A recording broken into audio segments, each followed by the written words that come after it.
Père, nous voulons te dire merci ce matin. Merci de nous permettre, Seigneur, de trouver ce jour merveilleux. Merci de nous associer à ta pensée ce matin. Merci, Seigneur Père, pour ton esprit qui nous éclaire. Merci de nous disposer à la semence et merci de nous donner la force de pouvoir véritablement l'appliquer par rapport à notre vie personnelle. Honneur, magnificence à toi, au nom de Jésus-Christ. Amen. Nous vous bénissons dans le beau et précieux nom de Jésus-Christ, frères et sœurs dans le Seigneur. Merci de prendre rendez-vous. Et ce matin encore, nous allons évoluer dans notre test de base, qui est dans Jean chapitre 5, du verset 1 au verset 15. Tu peux lire ça à ton niveau également. Jean chapitre 5, du verset 1 au verset 15. C'est surtout l'histoire du paralytique guéri à la piscine de Bethesda par Jésus. Lui qui n'arrivait pas à rentrer dans la piscine quand l'ange venait pour agiter l'eau. Jésus l'a rencontré et lui a dit, prends ton lit et marche. Après 38 ans au bord de la piscine de Bethesda. Et nous avions tiré à l'émission passée que le péché peut nuire à la vie de quelqu'un et nous détruire. Le péché l'a rendu paralytique. Il a été paralysé par un péché qu'il a gardé secret en lui. Parce que personne ne connaît le péché et l'histoire même n'a pas mentionné, n'a pas nommé le péché dont il s'agit. Et Jésus, avant de le guérir également, n'a pas nommé la cause de sa maladie. Mais au verset 14, il le rencontra quelque temps plus tard dans le temple et lui dit, tu es guéri, ne pêche plus. Alors, nous nommons aussi ce matin cette portion, le traitement intelligent du péché. Jésus a fait usage de son intelligence, ou soit de sa sagesse, pour gérer le péché de ce monsieur, histoire de le préserver, de le sauvegarder, de ne pas blesser sa foi. Jésus l'a vu au bord de la piscine de Bethesda, au milieu de plusieurs malades. Il ne lui a pas parlé de péché, mais il s'est normalement préoccupé de sa santé. Il a guéri. Il ne lui a pas reproché son péché. Il sait qu'il est pécheur. Il sait qu'il a commis un péché qu'il a gardé en lui. Mais il ne s'est pas concentré sur le péché parce qu'il était au milieu de plusieurs personnes. Et tout cela ne connaissait pas la cause de sa maladie. Jésus l'a laissé. Quand Jésus l'a rencontré personnellement, au verset 14, la Bible dit, plus tard, ils se sont rencontrés. Jésus le retrouva dans le temple et lui dit, te voilà guéri, ne pêche plus. De peur qu'il ne t'arrive quelque chose de pire, ne pêche plus. Et c'est là, la cause de sa maladie est sortie. Et il pouvait être étonné en se disant, mais comment est-ce qu'il a su que la cause de ma maladie était le péché? Est-ce que quelque chose est caché à Dieu? Est-ce que quelqu'un peut cacher quelque chose à Dieu? Non. Nous ne pouvons rien cacher à Dieu. De la même manière, tout ce qui est caché est à nu devant lui. David va crier et lui dire, il dit, l'obscurité est une lumière pour toi. Frères et sœurs, tu peux tout cacher aux hommes, mais tu ne peux pas cacher quelque chose à Dieu. La cachette de l'homme est à nu devant Dieu.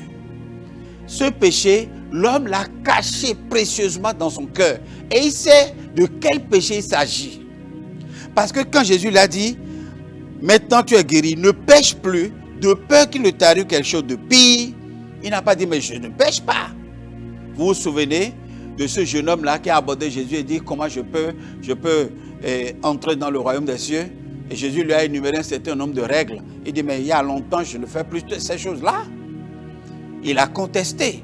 Mais le paralytique n'a pas contesté la déclaration de Jésus. Il reconnaît qu'il a un péché mignon, qu'il cache dans son cœur. Frères et sœurs dans le Seigneur. Mais la Bible nous donne une autre solution Dans le livre de Jacques, chapitre 5, le verset 16, la Bible dit, avouez donc vos fautes les uns aux autres. Avouez vos fautes les uns aux autres. Et priez les uns pour les autres afin d'être guéris. Avouons nos péchés, frère.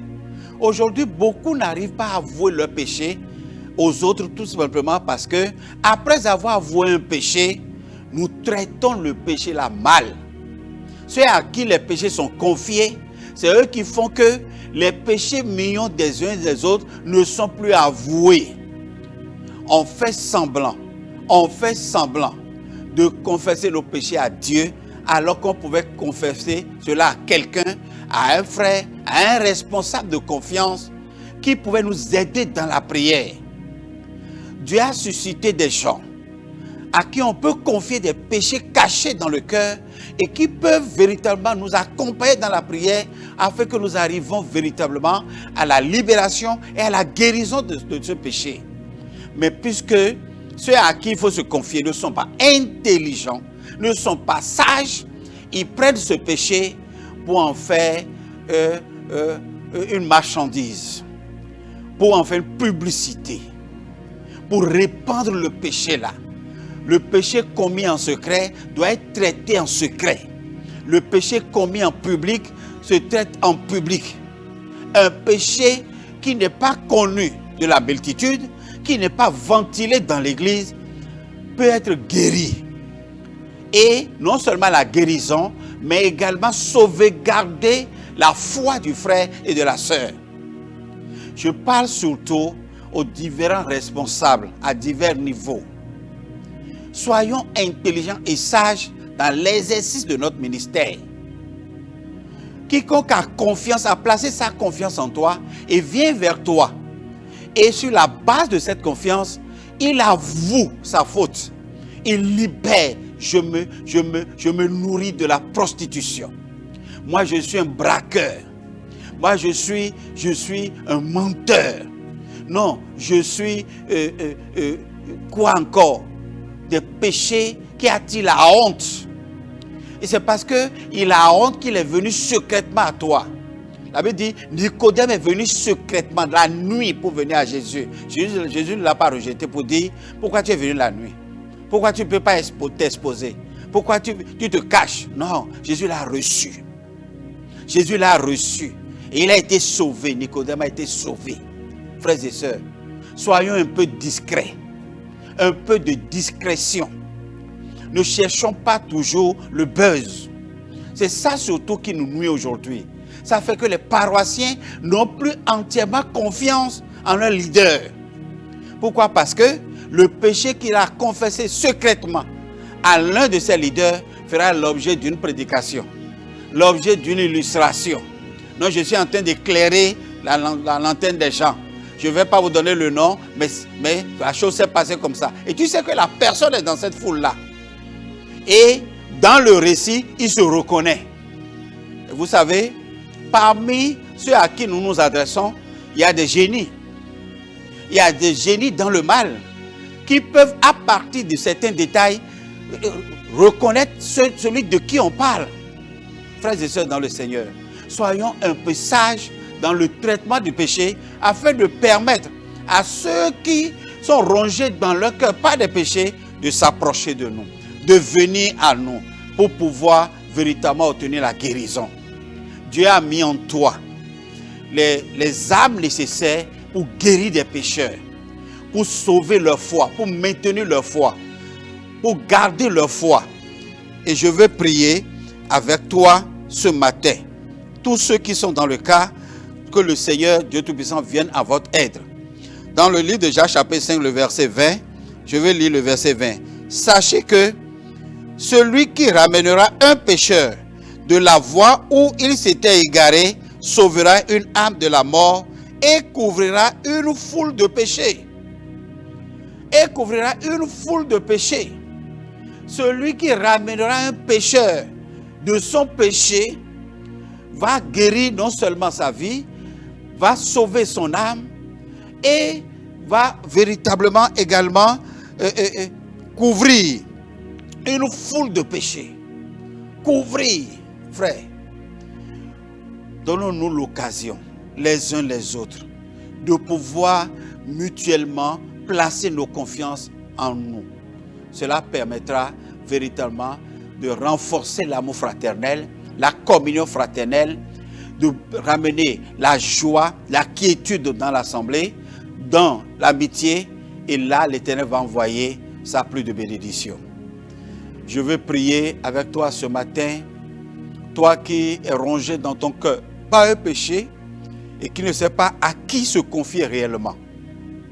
Parce que tous ceux qui sont autour de toi n'inspirent plus confiance. Tellement tu as été déçu par leur comportement, par leur langage. Tellement que tu n'as plus confiance en personne. Je veux prier avec toi ce matin. Si seulement tu peux t'agenouiller là où tu es. Si seulement tu peux croire que le Seigneur est présent. Si ce matin, tu peux avoir confiance en moi. Je ne te vois pas, mais j'ai confiance en toi. Et je prie que tu places aussi ta confiance en moi. Père, écoute ton fils. Père, il est en train d'avouer, de confesser ce mal qu'il a gardé en lui depuis longtemps. Et Seigneur Père, je prie ce moment pour qu'il soit guéri. Le cancer que le péché a attiré dans sa vie, l'infection que cela a généré, qui est à un stade très avancé, pour lequel les médecins, la science n'a pas de remède. Roi de gloire, tu es le Jéhovah Rapha, le Dieu non seulement qui pardonne les péchés, mais qui guérit de la maladie du péché. Je t'invoque ce matin. Tu as dit, par tes maîtrisures, nous sommes guéris. Qu'il en soit ainsi au nom de Jésus-Christ. Que le frère et la sœur soient guéris à l'instant où je parle. Au nom de Jésus. Que l'infection soit cicatrisée. À l'instant même où je parle, tu as parlé et tu as dit au figuier, toi, à l'instant où je parle, que la vie s'arrête. Et je prie ainsi. Je déclare que la vie s'arrête dans le cancer, dans l'infection, au nom de Jésus-Christ. Que les plaies intérieures qui gangrènent et qui encore s'aggravent, que la vie s'arrête et qu'elle commence par sécher au nom de Jésus. Je déclare à l'instant le péché qui a séché les sources de revenus de ta vie, parce que tu l'as confessé, parce que tu as eu confiance et tu l'as confessé ce matin, que maintenant, la vie reprenne dans tes sources de revenus. Que tous ceux qui ont collaboré avec toi et qui t'ont abandonné, parce que ton état de santé se dégrade de jour en jour, tu n'es plus valide, tu ne peux plus mouvoir, tu ne peux plus faire ce que tu faisais, tu n'es plus utile à leurs activités.